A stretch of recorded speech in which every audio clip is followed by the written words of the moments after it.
അപ്പോഴേ രണ്ട് തരം ഭ്രാന്താണ് നമ്മൾ നേരിട്ടുകൊണ്ടിരിക്കുന്നത്. ഒന്ന് ഉടുത്ത ഭ്രാന്ത്, വേറൊന്ന് ഉടുക്കാത്ത ഭ്രാന്ത്.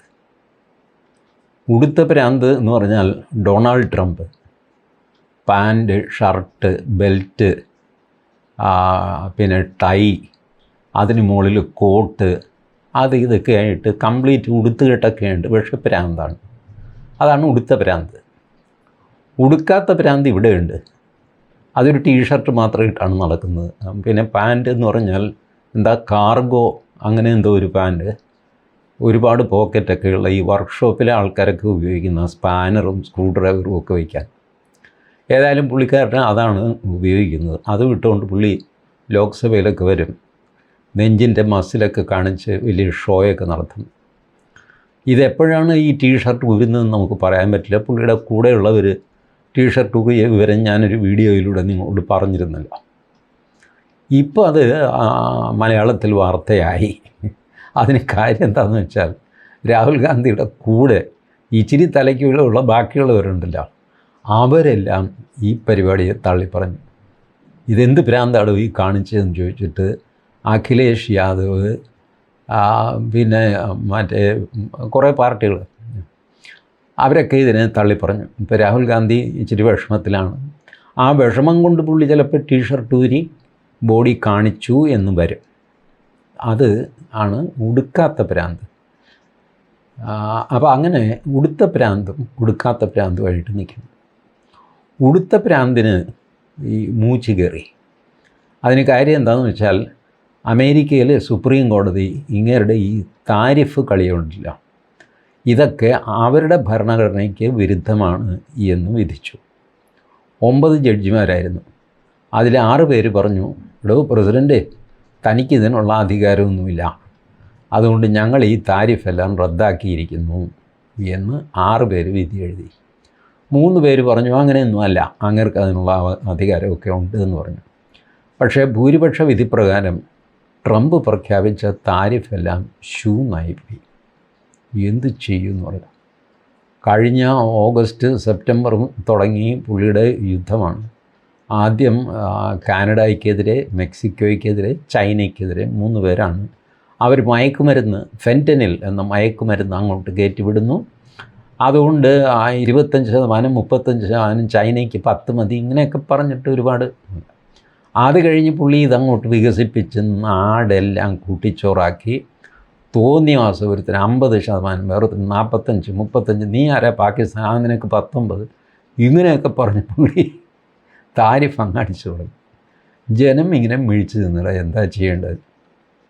അപ്പോൾ ഇവിടെയുള്ളവരൊക്കെ ഓടി മോദിയുടെ അടുത്ത് പോയി, ചേട്ടാ നമ്മളെന്ത് ചെയ്യും, അയാൾക്ക് ഭ്രാന്ത് പിടിച്ച് നിൽക്കുകയാണ്. മോദി പറഞ്ഞു, ഇടാ ഭ്രാന്തെടുത്ത് നിൽക്കുന്നവൻ്റെ അടുത്ത് പോകാതിരിക്കുക, ഇതൊക്കെ ഒന്ന് കുറയട്ടെ. അത് ഈ വാവെടുക്കുമ്പോഴുള്ള ബഹളമാണ്. അപ്പോൾ വാവ് മാറുമ്പോൾ ഈ ഭ്രാന്ത് ഒന്ന് കുറഞ്ഞോളും. നിങ്ങളൊരു കാര്യം ചെയ്യും, അവിടെ തലയ്ക്ക് വെളിവുള്ള ആൾക്കാരുണ്ടല്ലോ വേറെ, അവരുമായിട്ട് താരിഫൊക്കെ ചർച്ച ചെയ്ത് നമുക്ക് ഏതെങ്കിലും ദിവസം ഇതൊക്കെ ഒരു കടവിലെടുക്കും. അല്ല അതുവരെ അപ്പം എന്ത് ചെയ്യും, നമ്മുടെ എക്സ്പോർട്ടൊക്കെ നിന്ന് പോകും. പിന്നെ നമ്മുടെ എക്സ്പോർട്ട് നിന്ന് പോകുന്നു. അതിനൊക്കെയുള്ള വഴി ഞാൻ വേറെ കണ്ടിട്ടുണ്ട്. കാരണം മൂപ്പരിത് മുൻകൂട്ടി കണ്ടിട്ട് ഇത് അപകടമാണെന്ന് അറിഞ്ഞിട്ട് പുള്ളി സൗത്ത് ആഫ്രിക്കയുമായിട്ട് ഇവരൊക്കെ ആയിട്ട് കരാറൊക്കെ ഉണ്ടാക്കി അങ്ങനെ ഇരുന്നതാണ്. അവസാനം വന്ന കരാറാണ് യൂറോപ്യൻ യൂണിയനുമായിട്ടുള്ള കരാർ. ഇത്രയുമായി കഴിഞ്ഞപ്പോൾ ട്രംപിന് കിടക്കപ്പുറതി ഇല്ലാതെയായി. ഇംഗ്ലണ്ടുമായിട്ടും കരാറ്, ഫ്രീ ട്രേഡ് എഗ്രിമെൻറ്റ് ഇന്ത്യയുടെ. അപ്പോൾ ട്രംപിന് ഭ്രാന്ത് കയറിയിട്ടടാ, ഇത് എന്താ ഇന്ത്യയെ പിടിച്ചാൽ കിട്ടുന്നില്ല, അടിയടാ 25% താരിഫ് കൂടെ അടിക്കുന്നു. അപ്പോൾ ഇന്ത്യക്ക് മൊത്തം 50% താരിഫ്. 50 53.5 എന്നൊക്കെ ചൊല്ലിയായിരുന്നു തർക്കം. എന്ന് വെച്ചാൽ 3.5% പണ്ട് മുതലേ ഒരു അടിസ്ഥാന താരിഫ് അമേരിക്കയുടെ ഇന്ത്യക്ക് കൊണ്ടുപോലും. ശരി 3.5 50 55 എത്രയാണെങ്കിലും എന്ന് പറഞ്ഞിട്ട് മോദി നടക്കുന്നു. നമ്മളിവിടെ എന്ത് ചെയ്തു, മോദി ഇവിടെ GST അങ്ങ് കുറച്ചു. GST കുറച്ചപ്പോൾ എന്തായി, നമ്മുടെ കച്ചവടക്കാർക്കൊക്കെ എക്സ്പോർട്ടൊന്നും ചെയ്യേണ്ട, ഇവിടെയൊക്കെ തന്നെ വിൽക്കാം എന്നുള്ള സ്ഥിതിയായി. നമ്മുടെ കടയിൽ ഇഡ്ഡലി വിൽക്കാനായിട്ട് നമ്മൾ പുറത്തൊന്നും പോകണ്ട, കടയിൽ വരുന്ന നമ്മുടെ ആൾക്കാർ തന്നെ തിന്ന് തീർക്കാനുള്ളതേ ഉള്ളൂ. അതിൻ്റെ കാശും മേടിച്ച് പോക്കറ്റിലിടുക. പോയി പണി നോക്കണമെന്ന് പറഞ്ഞ അമേരിക്കയോട്. അവസാനം അമേരിക്കയ്ക്ക് കീഴടങ്ങേണ്ടി വന്നു. ട്രംപ് ഒരു ദിവസം പ്രഖ്യാപിച്ചു, ഇന്ത്യയുമായിട്ട് ഡീലായി. ഇന്ത്യ റഷ്യയിൽ നിന്ന് എണ്ണ വാങ്ങില്ല.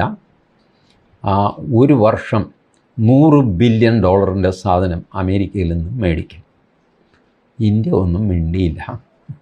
മനസ്സിലായി? അവിടെ ഇവിടെയൊക്കെ പറഞ്ഞു ഇങ്ങനെയൊന്നും ആ കരാറിലില്ല എന്ന് പറഞ്ഞു. അപ്പോൾ അമേരിക്കയുടെ വിശദീകരണം വന്നു, ഇല്ല അത് ഇങ്ങനെ 500 ബില്യൺ സാധനം മേടിച്ചോളാമെന്നൊന്നും കരാറില്ല, മേടിക്കാൻ സാധ്യതയുണ്ട്, ഉദ്ദേശമുണ്ട് എന്ന് മാത്രമേ ഇന്ത്യ പറഞ്ഞിട്ടുള്ളൂ.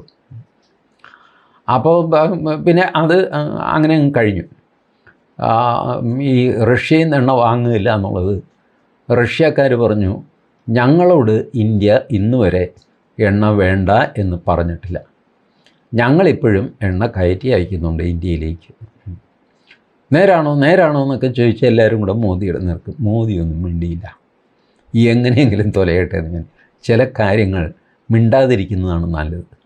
ഞാനുള്ള സത്യം നിങ്ങളോട് പറയട്ടെ, ഈ എണ്ണ കയറ്റുമതി ഇറക്കുമതിയൊക്കെ ഉണ്ടല്ല, ഇതിൽ അസാമാന്യമായ കള്ളത്തരം നടക്കുന്നുണ്ട്. അസാമാന്യമായ കള്ളത്തരം. അതായത് എണ്ണക്കപ്പൽ എന്ന് പറയുന്നത് ഭീമാകാരനായ കപ്പലാണ്. അതിൻ്റെ കൊടി നോക്കിയൊക്കെയാണ് അതിൻ്റെ രാജ്യത്തേക്കാണ്, അപ്പടിയാണ് ഇപ്പടിയാണെന്നൊക്കെ തീരുമാനിക്കുകയും ഒക്കെ ചെയ്യുന്നത്. നല്ല ഉറപ്പില്ലാതെ ഏതെങ്കിലും ഒരു കപ്പൽ പിടിച്ചു കഴിഞ്ഞാൽ അവൻ പറയും, ഞാൻ സിംഗപ്പൂർ പോയിക്കൊണ്ടിരിക്കുക, താൻ ആരാ എന്നെ പിടിക്കാമെന്നൊക്കെ ചോദിക്കും. പുറംകടൽ എല്ലാവർക്കും ഉള്ളതാണ്. അവിടെ ആർക്കും ആരെയും ഓടിച്ചിട്ടൊന്നും പിടിക്കാൻ പറ്റില്ല. ഒരു പോർട്ടിൽ എവിടെയെങ്കിലും അടുപ്പിച്ച് കഴിയുമ്പോൾ മാത്രമേ ഈ പ്രശ്നമൊക്കെ വരുന്നുള്ളൂ. അതുകൊണ്ട് എണ്ണക്കച്ചവടം ഇപ്പം ഞാൻ പറയട്ടെ, ഇറാനിൽ നിന്ന് ചൈന എണ്ണ മേടിക്കുന്നുണ്ട്. ഇറാൻ്റെ മേൽ അമേരിക്കയുടെ ഉപരോധമുണ്ട്. എന്താ, ചൈനയുടെ കപ്പൽ ബോംബ് വെച്ച് തകർക്കുമോ അമേരിക്ക? ഒന്നുമില്ല. ചൈന അവിടെ നിന്ന് എടുത്തുകൊണ്ട് പോകും.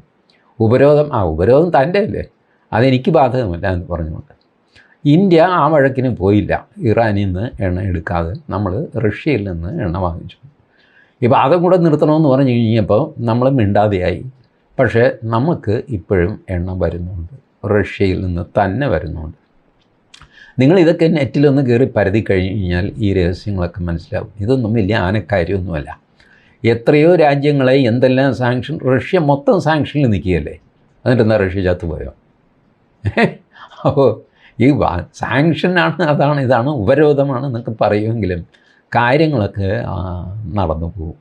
ഈ ഉപരോധമുള്ള രാജ്യത്തു നിന്ന് തന്നെ അമേരിക്ക യുറേനിയം മേടിക്കുകയും ചെയ്യും റഷ്യയുടെ നിന്ന്.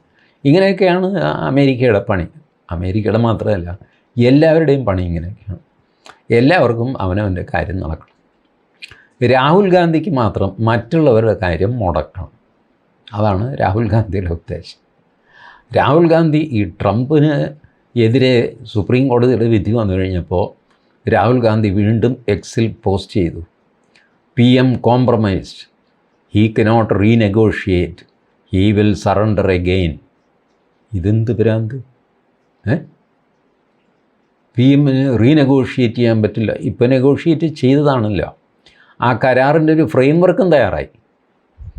അതിപ്പോൾ മാർച്ച് 15 ഫൈനലാകും എന്ന് പറഞ്ഞു വെച്ചതാണ്. അപ്പോഴാണ് സുപ്രീം കോടതി വിധി വന്നിട്ട് ഇതെല്ലാം കൂടെ അട്ടിമറിച്ചത്. ഇനിയിപ്പോൾ ഒന്നേന്ന് തുടങ്ങണം. അപ്പോൾ ട്രംപ് സുപ്രീം കോടതി വിധി വന്നു കഴിഞ്ഞപ്പോൾ വൻ ബഹളം വെച്ച് നന്ദി കെട്ടവരാണ്, രാജ്യസ്നേഹം ഇല്ലാത്തവരാണ്, അതാണ് ഇതാണെന്ന് പറഞ്ഞ കാര്യം എന്താണെന്ന് വെച്ചാൽ, ട്രംപ് നോമിനേറ്റ് ചെയ്ത ജഡ്ജിമാരുണ്ട്. അതിനു മുമ്പ് റിപ്പബ്ലിക്കൻ പ്രസിഡൻറ്റുമാർ, ഡെമോക്രാറ്റ് പ്രസിഡൻറ്റുമാർ, ഇവരൊക്കെ നോമിനേറ്റ് ചെയ്ത ജഡ്ജിമാരുണ്ട്. ജഡ്ജിമാർക്ക് രാഷ്ട്രീയമൊന്നുമില്ല.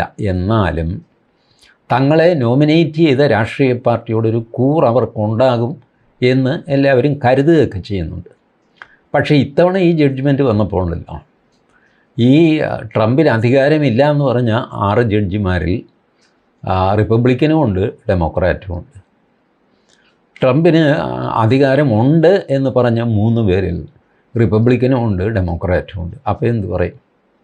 അപ്പോൾ അതിനകത്ത് പൊളിറ്റിക്സ് ഇല്ല, അവർ സത്യസന്ധമായിട്ടാണ് എഴുതിയിരിക്കുന്നത്. എന്നാൽ അമേരിക്കയ്ക്ക് കാശ് കിട്ടുന്ന ഒരു ഏർപ്പാടിന് അമേരിക്കൻ സുപ്രീം കോടതി ഉടക്ക് വയ്ക്കുന്നത് എന്തിനാണ്?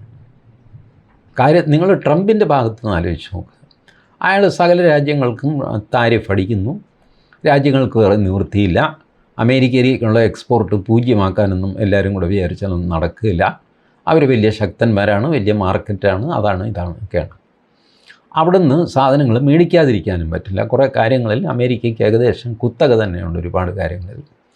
അപ്പോൾ ഈ വ്യാപാര ബന്ധം ഇല്ലാതാക്കി അമേരിക്കയെ തോൽപ്പിക്കാൻ സാധ്യമല്ല. അപ്പോൾ പിന്നെ ഇതിൻ്റെ കൂടെ അങ്ങ് കൂടുന്നതല്ലേ അമേരിക്കൻ സുപ്രീം കോടതി ചെയ്യേണ്ടത്? അല്ല എന്ന് സുപ്രീം കോടതി വിധിയിൽ അവരെഴുതിയിരിക്കുന്നു. അവർ പറയുന്നത് രാജ്യത്തിന് നല്ലതാണോ ചീത്തയാണോ എന്ന് ഞങ്ങൾ നോക്കുന്നില്ല. ഈ ട്രേഡ്, താരിഫ് ഇതൊന്നും കോടതിയുടെ പരിധിയിൽ പെടുന്നതല്ല. ഇതെത്ര ശതമാനം വേണമെന്ന് ഞങ്ങൾക്ക് അറിഞ്ഞുകൂടാ. ഇതിൻ്റെ ഗുണദോഷ വിചിന്തനത്തിനല്ല ഞങ്ങൾ ജഡ്ജ്മെൻ്റ് എഴുതുന്നത്. ജഡ്ജ്മെൻറ്റിൽ ഒരേ ഒരു കാര്യമേ ഞങ്ങൾ നോക്കുന്നുള്ളൂ. ഭരണഘടന അനുസരിച്ച് പ്രസിഡൻറ്റിന് തോന്നിവാസം താരിഫ് അടിക്കാനുള്ള അവകാശമുണ്ടോ? ഇല്ല എന്നാണ് ഞങ്ങളുടെ കണ്ടെത്തൽ. അത്രയേ ഉള്ളൂ. പ്രസിഡൻറ്റിൻ്റെ അവകാശം വിനിയോഗിക്കുന്നത് ഒരുപക്ഷെ അമേരിക്കയുടെ നല്ലതിന് വേണ്ടിയിട്ടായിരിക്കാം, ഞങ്ങൾക്ക് അറിഞ്ഞുകൂടാ. അല്ലെങ്കിൽ അത് ചീത്തയായിരിക്കാം, അതും ഞങ്ങൾക്ക് അറിഞ്ഞുകൂടാ. ഞങ്ങൾക്ക് ഒന്നറിയാം, ഇത് ഭരണഘടനാ വിരുദ്ധമായ നടപടിയാണ്, അതുകൊണ്ട് ഞങ്ങളിത് റദ്ദാക്കും. അപ്പോൾ ഇത്രയും കാലം താരിഫ് ഇങ്ങനെ തോന്നിയാസം അടിച്ചിട്ട് ഒരു $165 ബില്യൺ അമേരിക്കയ്ക്ക് കിട്ടിയിട്ടുണ്ട്. ആ കിട്ടിയ ഡോളർ തിരിച്ചു കൊടുക്കണോ? അത് സുപ്രീം കോടതി ഒന്നും പറയുന്നില്ല. ഒരുപക്ഷെ താമസിയാതെ അതും പറയുമായിരിക്കാം. അവർക്കത് പറയാനുള്ള റൈറ്റൊക്കെ ഉണ്ട്. അവരത് ഉപയോഗിച്ചിട്ടില്ലെന്നേ ഉള്ളൂ. അപ്പോൾ ഒരുപക്ഷെ $165 ബില്യൺ നാട്ടുകാർക്ക് വിതരണം ചെയ്യേണ്ട ഗതികേടിലേക്ക് ട്രംപ് എത്തിയെന്ന് വരാം. ട്രംപ് പക്ഷേ ഈ സുപ്രീം കോടതി വിധി വന്ന പാടെ മുൻപിൻ നോക്കാതെ, വിധി വായിച്ചു പോലും നോക്കാതെ ഈ ജഡ്ജിമാരെ മുഴുവൻ ആപ്പൂപ്പനെ കൂട്ടി അങ്ങ് ചീത്ത പറഞ്ഞു. ഈ 3 ജഡ്ജിമാരെ വാനോളം പുകഴ്ത്തുകയും ചെയ്തു. ബാക്കി ജഡ്ജിമാരെല്ലാം തല്ലിപ്പൊളികളും തലയ്ക്ക് വിളിവില്ലാത്തവരും രാജ്യസ്നേഹമില്ലാത്തവരും അമേരിക്കയെ പാരവയ്ക്കാൻ നടക്കുന്ന വോക്ക് കൾച്ചറുള്ള ഒരാതീത്ത് എന്നൊക്കെ പറഞ്ഞിട്ട് വൻ ബഹളം. പുള്ളി ഒരു പത്രസമ്മേളനം വിളിച്ചു. പത്രസമ്മേളനത്തിൽ ഒന്നാമത് സത്യം പറഞ്ഞാൽ നിങ്ങൾക്കാർക്കെങ്കിലും മനസ്സിലാകുന്നുണ്ടെങ്കിൽ നല്ല കാര്യം. എനിക്ക് ഈ ട്രംപിൻ്റെ ഇംഗ്ലീഷ് മനസ്സിലാവാറില്ല കേട്ടോ, സത്യം ഞാൻ പറയുക. എനിക്ക് ഇംഗ്ലീഷ് സിനിമയും മനസ്സിലാവാറില്ല. അമേരിക്കൻ ആക്സൻറ്റ്, ബ്രിട്ടീഷ് ആക്സൻറ്റൊന്നും എനിക്കങ്ങനെ മനസ്സിലാവില്ല. അതുകൊണ്ട് ട്രംപ് പറയുന്നതൊക്കെ താഴെ എഴുതി കാണിച്ചാൽ എനിക്ക് മനസ്സിലാവും എന്നുള്ളതല്ലാതെ ഇയാൾ എന്നൊക്കെ പറഞ്ഞു കഴിഞ്ഞാൽ നമ്മളെന്ത് ചെയ്യാൻ? ഞാനൊരു പാവം നാടൻ മനുഷ്യനല്ല, എനിക്ക് ഇയാളുടെ ഇംഗ്ലീഷ് മനസ്സിലാവാറില്ല. പക്ഷേ ചില കാര്യങ്ങൾ വ്യക്തമായിട്ട് കേൾക്കാം. അപ്പോൾ അതിലൊരു സ്ത്രീ ചോദിക്കുന്നു, വാട്ട് അബൌട്ട് ഇന്ത്യ? ഇന്ത്യക്ക് എത്രയാണ് താരിഫ്? ട്രംപ് അത് പറയുന്നില്ല. ട്രംപ് പറയുന്നു, ഞാൻ ഇന്ത്യക്ക് താരിഫ് അടിച്ചു, ഇന്ത്യ എനിക്ക് താരിഫ് അടിച്ചുമില്ല. നേരെ തിരിച്ചായിരുന്നു, ഇപ്പം നേരെ മറിച്ചായി. എന്താ ഇതിൻ്റെ അർത്ഥം? എന്താണ് we have turn the table എന്നപ്പോൾ എന്ത്? ഇപ്പോൾ എത്രയാണ് താരിഫ് എന്നാണ് ചോദ്യം. നിങ്ങളുടെ ഇപ്പോൾ ഈ പ്രഖ്യാപനത്തിന് ശേഷം എത്രയാണ് ഇന്ത്യക്ക് താരിഫ്? അത് പുള്ളിക്ക് അറിയാൻ മേല. പുള്ളി അതുകൊണ്ട് കൊണ്ട് കളിച്ചു. അപ്പോൾ CNN കയറി ഒരു ചോദ്യം ചോദിച്ചു, നീ ആരടാ? ഞാൻ CNN. നീ ഫേക്ക് സ്റ്റോറി എഴുതുന്നവനാണ്, കള്ള വാർത്തകൾ പോടാ, നിന്നോട് ഞാൻ സംസാരിക്കുന്നു. ഇങ്ങനെയൊക്കെ പറഞ്ഞ് നാട്ടുകാരോട് തട്ടിക്കയറി ഒക്കെ പുള്ളി പോയിട്ട് പുള്ളിയുടെ ട്രൂത്ത് സോഷ്യലിലൊരു പോസ്റ്റ് ഇട്ടു. വേറൊരു നിയമം വെച്ചിട്ട്, നേരത്തെ പുള്ളി താരിഫ് അടിച്ചുകൊണ്ടിരുന്നത് 1977 നിയമം വെച്ചിട്ടാണ്. അത് സുപ്രീം കോടതി പാടില്ല എന്ന് പറഞ്ഞുകൊണ്ട് പുള്ളി 1974 ഒരു നിയമം തപ്പിയെടുത്തു. അത് നേരത്തെ തപ്പിയെടുത്ത് വെച്ചിരുന്നു, കാരണം സുപ്രീം കോടതി പാരവയ്ക്കുമെന്ന് എനിക്കറിയാം. അതുകൊണ്ട് ഞാനിത് നേരത്തെ തയ്യാറാക്കി വെച്ച് 1974 നിയമത്തിൻ്റെ 122 വകുപ്പനുസരിച്ച് അല്ലല്ലോ, എന്താടാ 222 322 ഏതെങ്കിലും ഒരു 22 അതനുസരിച്ച് ഞാൻ എല്ലാവർക്കും 10% താരിഫ് അടിക്കുന്നു. 10% ആയി. അപ്പോൾ ഇന്ത്യക്ക് എത്രയാണ് താരിഫ്? 10 ആണോ? ഇന്ത്യക്ക് നേരത്തെ ഉണ്ടായിരുന്ന 3.5 കൂട്ടി 13.5 ആണോ? അതോ ഇനി എല്ലാം കൂടെ ചേർത്ത് 18 ആയത് അതിൻ്റെ പുറത്ത് 10 കൂടെ അടിച്ചിട്ട് 28 ആണോ? അതോ 18 നിന്ന് 10 കുറച്ച് വെറും 8 ആണോ? ആർക്കും അറിഞ്ഞുകൂടാ. ഇയാൾക്കോ പ്രാന്ത്, ബാക്കിയുള്ളവരെയും പ്രാന്ത് പിടിക്കുന്നു. അപ്പോൾ എല്ലാവരും കൂടെ വീണ്ടും മോദിയുടെ അടുത്തേക്ക് ഓടി. ചേട്ടാ അതേ ഇങ്ങനെയൊക്കെ പറയുന്നു. ചേട്ടൻ പഴയ പോലെ തന്നെ പറഞ്ഞു, വിടാ ഒന്നടങ്ങ്. ഇത് ഇപ്പോൾ ഈ മർക്കടസ്യ സുരാപാനം മധ്യേ കുക്കുടദംശനം തന്മധ്യേ ഭൂതസഞ്ചാരം എന്ന് പറയും. കള്ളു കുടിച്ച കുരങ്ങൻ അവൻ നടന്നു പോകുന്ന വഴിക്ക് തേള് കടിക്കുന്നു, അതുകൂടാതെ ഭൂതാവിഷ്ടനുമാകുന്നു. ആ ഒരവസ്ഥയാണ്. അപ്പോൾ അടുക്കണ്ട, നമ്മൾ ഇച്ചിരി മാറി നിന്നാൽ മതി, പുള്ളി ആലോചിച്ച് പിടിച്ചൊക്കെ വരട്ടെ. അപ്പം ഞാൻ ഇത്രയും ഇൻപുട്ടൊക്കെ കിട്ടിക്കഴിഞ്ഞപ്പോൾ എനിക്ക് തോന്നി നിങ്ങളോട് സംസാരിക്കാനുള്ള ഇൻപുട്ടൊക്കെ ആയിട്ടുണ്ട്, പോയിൻറ്റ്സൊക്കെ ആയിട്ടുണ്ട്, ഒരു വീഡിയോയ്ക്കുള്ള ഒരുക്കം തുടങ്ങാം എന്ന് വിചാരിച്ച് ഞാൻ ഇത് ഷൂട്ട് ചെയ്യാനൊക്കെ പുറപ്പെടുമ്പോഴാണ് ഇതേ അടുത്ത ഫ്ലാഷ് വരുന്നു. താരിഫ് 15% ആക്കി. അങ്ങേര് പറഞ്ഞ നിയമം അനുസരിച്ചാണെങ്കിൽ അങ്ങേർക്ക് 10% കൂട്ടാൻ പാടുള്ളൂ, അതും 150 ദിവസത്തേക്ക്. പക്ഷേ ഇപ്പോൾ പുള്ളി പറഞ്ഞു ഞാനതൊന്നും നോക്കുന്നൊന്നുമില്ല, ഞാൻ 15% ആക്കി. അപ്പോഴും പടപടാന്ന് പറഞ്ഞ് എല്ലാവരും കൂടെ മോദിക്ക് ഫോൺ ചെയ്യുന്നു, ചേട്ടാ ഇങ്ങനെ 15 ആക്കി ചേട്ടാ. നിങ്ങൾ ബഹളം വയ്ക്കാതെ ആകാശടിഞ്ഞു വീണ പോലെ. അയാളുടെ പ്രാന്ത് എവിടെയെങ്കിലും ഒന്ന് സെറ്റിലാവട്ടെ, എന്നിട്ട് നമുക്ക് നോക്കാം എന്ന് പറഞ്ഞ് മോദി ബ്രസീലിൻ്റെ ഇങ്ങേര് ലൂല ഡാ സിൽവ അങ്ങേര് വന്നിരുന്നു ഈ AI സമ്മിറ്റിന്. പുള്ളിയുമായിട്ട് കെട്ടിപ്പിടിച്ച് ഒരു കരാറൊക്കെ വമ്പൻ കരാറാണ് കേട്ടോ. എനിക്കറിഞ്ഞൂടാ, ഇനി സഹകരിക്കാനൊന്നും ബാക്കിയില്ല. ഇന്ത്യയും ബ്രസീലും ചേർന്ന് ഒരു കറൻസി ഉണ്ടാക്കി കളയും എന്നുള്ള മട്ടിലാണ് കരാർ നിൽക്കുന്നത്. ഇത് കണ്ടപ്പോൾ നമ്മുടെ ഇവിടുത്തെ ഉടുക്കാത്ത പ്രാന്ത് രാഹുൽ ഗാന്ധിക്ക് ഒട്ടും സഹിച്ചില്ല. അതിന് കാര്യം എന്താണെന്ന് നിങ്ങൾക്കറിയാമോ? നിങ്ങളിതൊക്കെ മറന്നു പോകുന്നതുകൊണ്ടാണ്. ഹരിയാന തെരഞ്ഞെടുപ്പിൽ ബ്രസീലിൽ നിന്നൊരു പെങ്കൊച്ച് വന്ന് വോട്ട് ചെയ്ത കഥ ഞാൻ നിങ്ങളോട് പറഞ്ഞു ഓർക്കുന്നില്ലേ? ബ്രസീലുകാരി ഈ ലൂല ഡി സിൽവയും നരേന്ദ്രമോദിയും ചേർന്ന് ഇൻ്റർവ്യൂ ചെയ്ത് അവിടെ നിന്നൊരു മോഡലിനെ ഇങ്ങോട്ട് ഹരിയാനയിൽ അയച്ചത്. ബ്രസീലുകാരെ കണ്ടാൽ ഹരിയാനക്കാരെ പോലെ തന്നെ ഇരിക്കും. നിങ്ങൾ TV എടുത്ത് നോക്ക്, യൂട്യൂബിൽ കാണാം ലൂല ഡാ സിൽവയെ. കണ്ടാൽ നമ്മുടെ ഹരിയാനയിലെ ഹൽദിറാം ധനിയാണെന്നേ പറയുള്ളൂ. അതാണ് ബ്രസീലിൻ്റെ പ്രത്യേകത. അപ്പോൾ ഇവിടെ നിന്നാണ് കള്ളവോട്ട് വന്നത്, കള്ളവോട്ട് ചെയ്യാൻ ആ പെങ്കൊച്ച് വന്നതെന്ന് പറഞ്ഞിട്ട് രാഹുൽ ഗാന്ധി ആകെ കൂടെ പൂക്കല പോലെ പറിച്ച് 6 കൊല്ലത്തുള്ളി ബഹളമൊക്കെയാണ്. അവിടെ പൂട്ടിയിടുന്ന് പറഞ്ഞിരിക്കുകയാണ് സോണിയാഗാന്ധി. കുറച്ച് നേരം അവൻ്റെ തലയൊന്ന് കണക്കിട്ട് 2 കുടം വെള്ളം ഒഴിക്കുക അവൻ്റെ തലയിൽ കൂടെ.